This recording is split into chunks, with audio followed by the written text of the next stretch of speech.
Гурминҷ Завқибековро ман аз хурдсолӣ мешинохтам. Яъне чанде ки худам худро ёд дорам, ҳамин қадар Гурминҷро, чунки Гурминҷ дар театри Хорух кор мекард.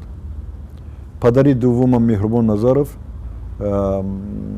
режиссёри театри Хорух буд ва ҳар намоишҳое ки онҳо доштанд, ҳатто на фақат вақте ки корро тамом мекардам ва расман спектаклҳоро нишон медоданд, а вақте ҳамун репетитсияҳошон ман меомадам медидам.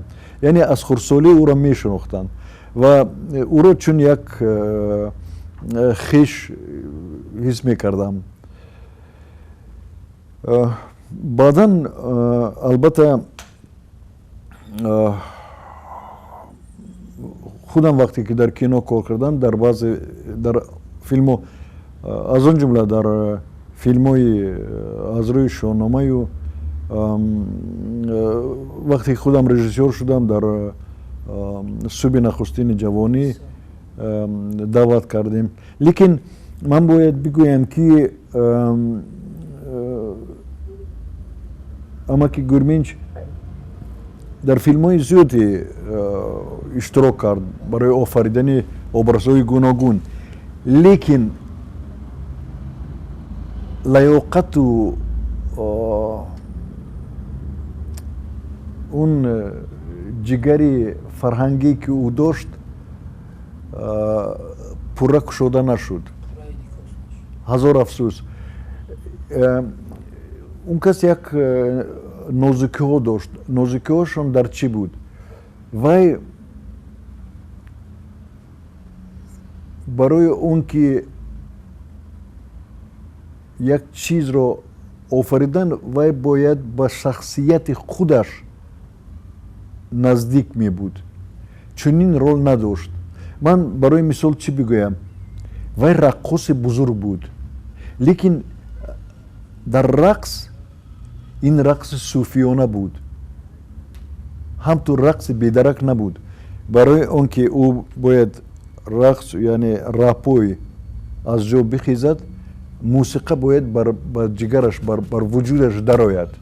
Ягон кас наметавонист махсус дар ту ё дар ягон ҷо вайро маҷбур кунад ки вай рапой. Ягон кас ман наметавонам бигӯям ки анамин одам мисли амаки Гурминҷ метавонист. Рапой вай маънӣ дошт. Маъниш чӣ буд?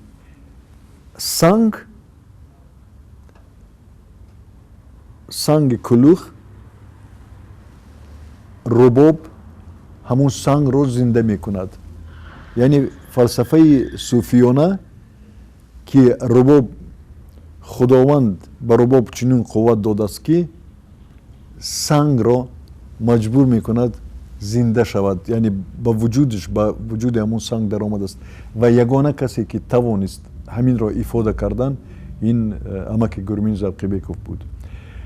Агар маро мисол шумо савол пурсед ки кай Гурминҷ Завқибеков буд худ бо худаш вақте ки менавохт.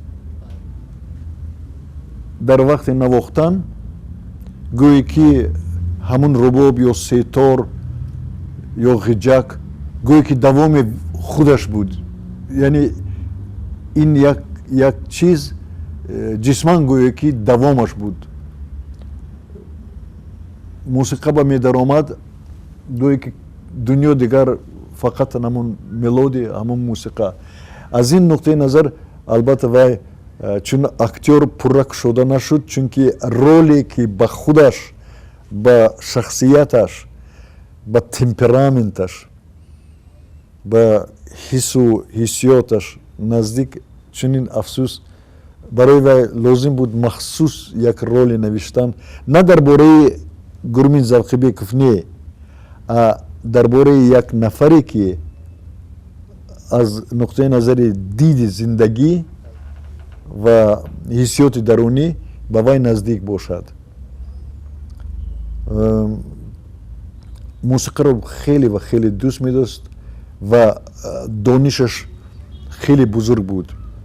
кӯшиш мекард ки он чизо ки аз арвогон монданд вай аз байн наравад. барои ҳамин кӯшиш кард ки ҳамон музее ки ташкил кардагӣ буд, фикр мекунам асосан чунин мақсад дошт ки аз ёд набуроранд.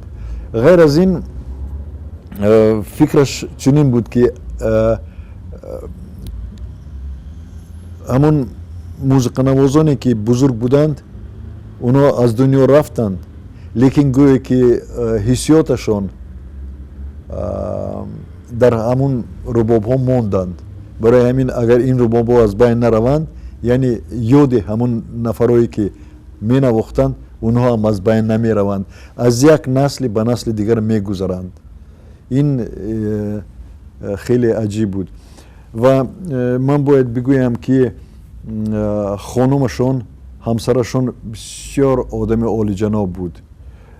Тамара Павловна бисёр одами инсон буд, бисёр одами касе буд ки забонои маҳаллӣ ам шоҳронӣ ам тоҷикиро аз худ кард. табиаташ гӯё ки ин аз Сибир наомадасту, гӯё ки ҳамин ҷо ба таваллуд шудааст. ҳамин хеле ҳам меҳмоннавоз, ҳам одами хеле дилкушод, хешдӯст, фарҳангдӯст ва афсӯс ки вай касалии дил дошт, барвақт аз байн рафт. бубинед, писарашон маҳорати падарашро пурра гирифт. вақте ки Иқбол менавозад, гӯе ки падараш менавозад. аҷиб аст ки маҳораташ дар сатҳи хеле баланд Иқбол ба даст гирифтагӣ буд ва имрӯз мо шоҳид ҳастем ки метавонем дар симӯи Иқбол навозиши падараш Гурминҷро бишнавем. он актёрои лаёқатманде ки дар Тоҷикистон буданд, мо кӯшиш кардем ки ҳар кадоми онҳо ба як ҷои барои худашон дар як сатҳи баланд онҳо. медонед, ман филме ки гирифтам дар марди роҳ, ман махсус мо фикр кардем ки дар ҳамон рол Гурмин Залқибековро гирем. лекин ҳам Гурминро, ҳам Атто Мухаммедҷоновро ба навор гирифтем. роли фронтовик, одаме ки ҷанг гузаштагӣ, икрам ба дидем, ин актёр ҳис мешавад. барои ҳамин вақте ки ман як мӯйсафедро дар Тоҷикобод дидам, вай иштироккунандаи ҷанг буд. ҳатто 8 моҳ вай беҳуш буд. ҳамин хел вайро даъват кардем, сценарийро тамоман дигаргун кардем, филм тамоман дигар шуд, лекин ман фикр мекунам ки кори дуруст кардем ки вай боварӣ аз тамошобин боварӣ пурра дорад ки ҳамин одам фронтовик буд.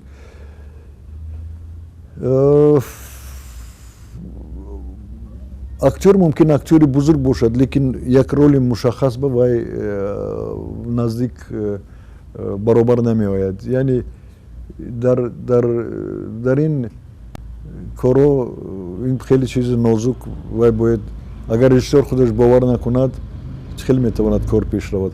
ман дар ёдам нест, ман бисёр мехостам ки бо амаки Гурминҷ кор кунам ва яъне он ролчае ки мо дар субҳи нахустини ҷавонӣ додем дар сатҳи хеле боло эпизод, лекин дар ёдам, ана ҳозир ман ёд мекунам, ҳатто гапҳояшам ёдам бо омаданд. вай медонед, ман